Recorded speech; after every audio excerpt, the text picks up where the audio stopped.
But it doesn't get much better than this. This is a beautiful beach. We're at CaryCary Beach in Auckland, which is on the west coast of the North Island of New Zealand. And it's a really rugged place. It's a black sand beach.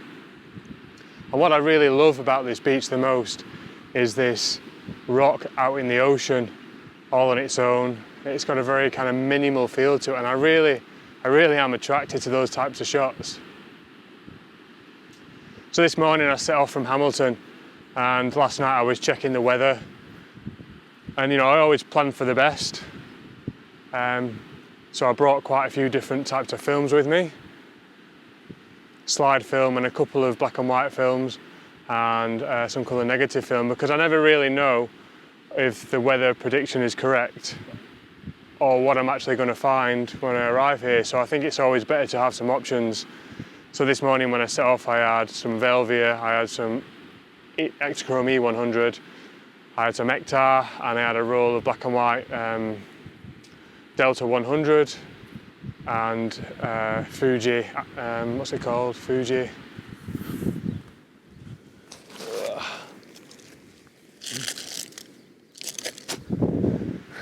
Acros. How can I forget that film? Yeah, so I didn't really know what was going to happen with the weather, but when I arrived here I could see there was some quite clear skies and there was a good chance of some beautiful light, so I opted to go for Velvia 50 and Ektachrome E100 because I want to compare those together to see what they're like in low light situations, particularly in the twilight hours. So I've done a couple of shots already, and I've been taking the same image with both films, and I've been bracketing, so I've been using my meter with the spot meter, and I've been metering for the brightest area in the scene, and I've been metering for the darkest area in the scene, and then I average it out. Where I've been closer to the water, down near the ocean, I've been using an ND filter just to smooth out the water and make, and give it a bit of a silky effect. I've also using a soft grad, a 3-stop soft grad filter, and I always get asked, one of my biggest questions that I get asked is, why are you using a grad filter with slide film when the lighting conditions, there's not much contrast, or the dynamic range of the scene is not great, in low light situations? And there's good reason for that. And there's a few reasons. I guess the first one is I really enjoy taking minimal type shots, and with minimal shots, I like to balance out some of the tones in the scene. I don't want big dynamic range, and a soft grad filter basically helps with the brightest area in the scene, which most of the time is the sky, and in this instance also the sea. So I'll just slide in the soft grad filter just to darken that area, and that just balances out the tones between the dark sand and the bright sky. It also helps me manage high contrast scenes more, because with a soft grad filter in place, I'm able to lift the exposure. And what I mean by that is I can add exposure compensation. So for example, an earlier shot I was taking with Velvia 50, down near the rock down here, there's the dynamic range of that scene was 5 stops. So, and the sand was like really, really dark. So when I went through my spot meter and I was evaluating the scene, you know, the sand was nearly -3 EV, which in terms of Velvia and that scene, it would have just been completely black. So with having a soft grad filter, and I can add exposure compensation, so I can basically lift the darker areas in the scene, and the soft grad filter basically protects the highlights and stops them from blowing out.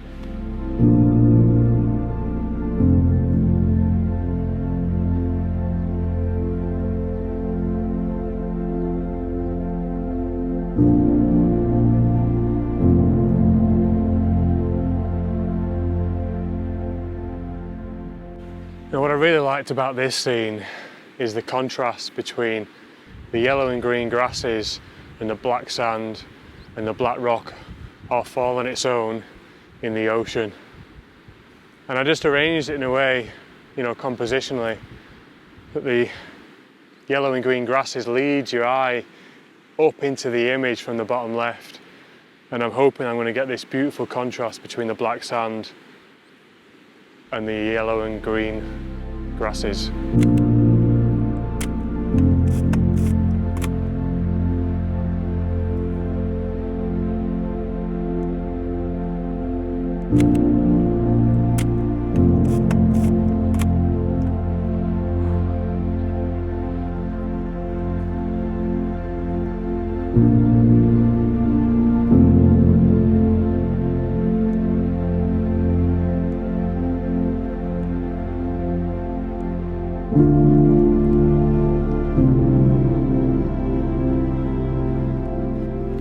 So for those who like video, I'm recording this on the new Lumix S5, full frame camera.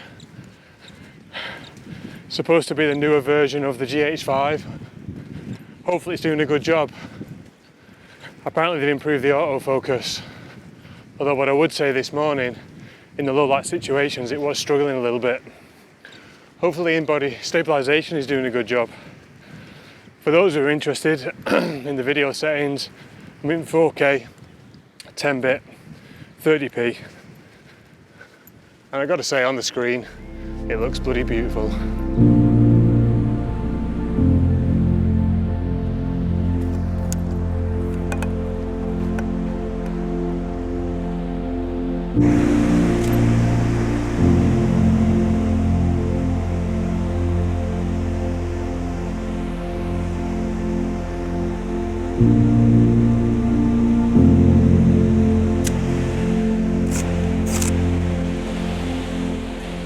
So I'm just playing around with some long exposures now.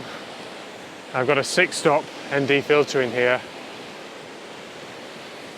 with a medium edge 3-stop filter to protect the highlights, and I've got my 150mm lens. It's quite a compressed shot, and I've arranged it in a way so the composition, there's a black piece of sand that just runs up through the image, and then hopefully I'm going to get some motion through the waves.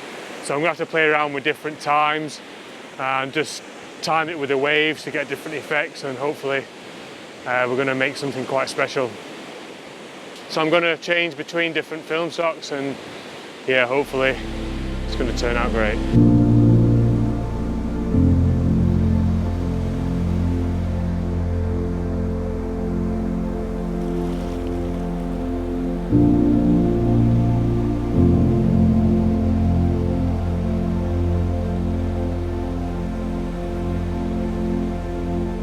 So I'm just doing the last shot of the day. I've done 12 exposures on Ektachrome and I've got one shot left on Velvia 50.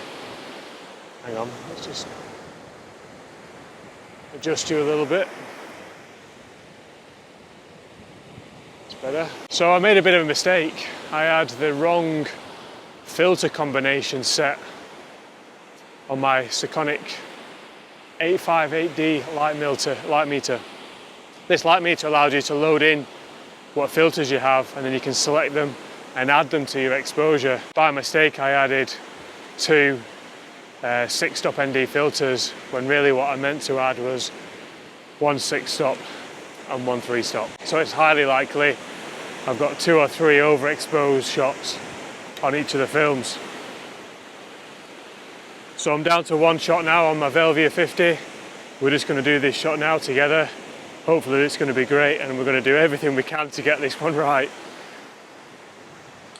So I've got my light meter set to ISO 50 and we're at F11. I just need to go in there and just clear out the memory. And then we're going to use a spot meter. So I'm going to spot meter the brightest area in the scene. So I just look through my viewfinder to see where that is.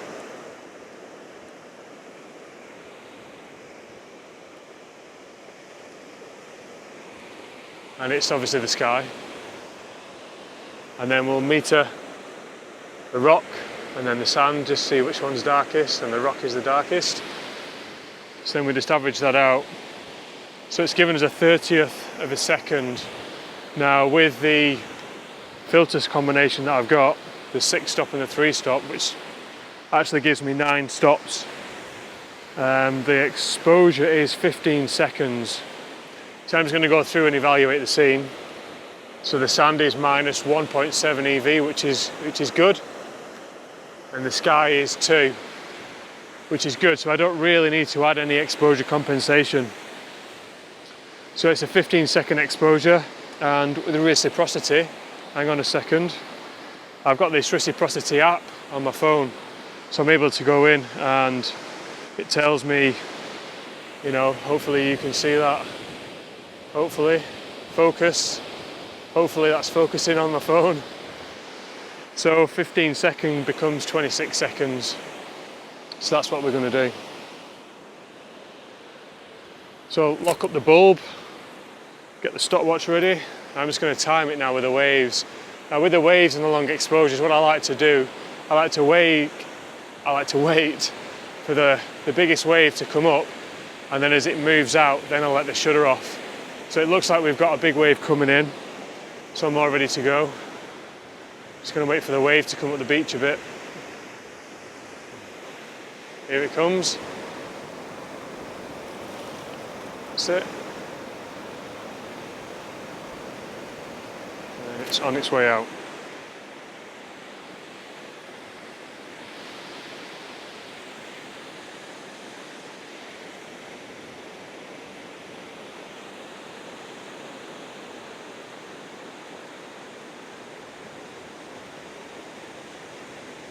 So I'm quite lucky here because there's a big cliff face here and it's blocking the sun, which means the little rock out in the distance, there we go,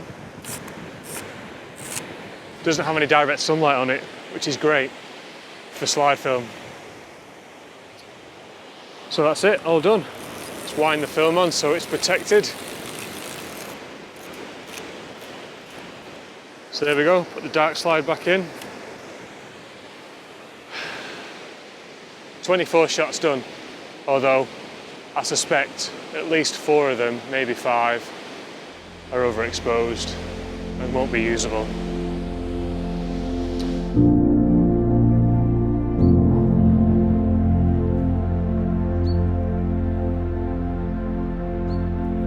Despite my brief moment of self-doubt and uncertainty that had ruined half my film, I made my way off the beach, reflecting on the morning events, whilst absorbing some of nature's beautiful scenery of this area. These journeys that we go on into the unknown with the hope of creating something special is at the heart of many landscape photographers, including myself. A great New Zealand mountaineer called Sir Edmund Hillary once said, "It's not the mountain we conquer, it's ourselves." With every journey that we go on, there is always a chance of success, but equally, there is a chance of failure. Whilst it's nice to come home with an abundance of great images, this is often not the case, and especially with film photography. There is always something to learn from the mistakes we make, and if we're not making mistakes, then we're not growing, despite how hard it can feel. It's not the landscape we conquer, it's ourselves. Philosophical reflection aside, for me there is nothing better than receiving my film back from the lab and finding at least one great image that I can feel proud of.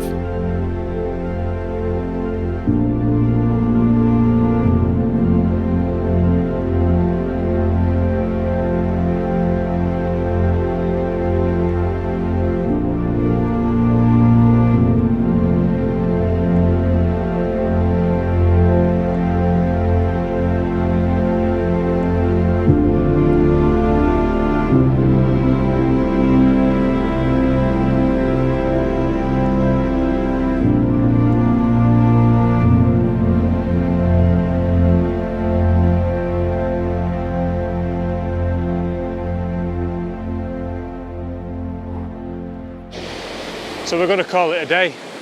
It's been fun to be out again. I know it's been a couple of weeks. I think I've had a bit of burnout recently. You know, it's pretty hard doing these vlogs and also having a full-time job and being a full-time father and husband. And I've really pushed it really hard this year. And you know, this channel has grown. I'm currently about 2,000 subscribers, which is awesome. So big thank you to everyone who's subscribing to my channel. And if you're not already subscribed to my channel, then please subscribe to my channel. At the very least, please like the video. That's the minimum thing you can do. So thanks for tuning in. I will see you next time. Bye for now.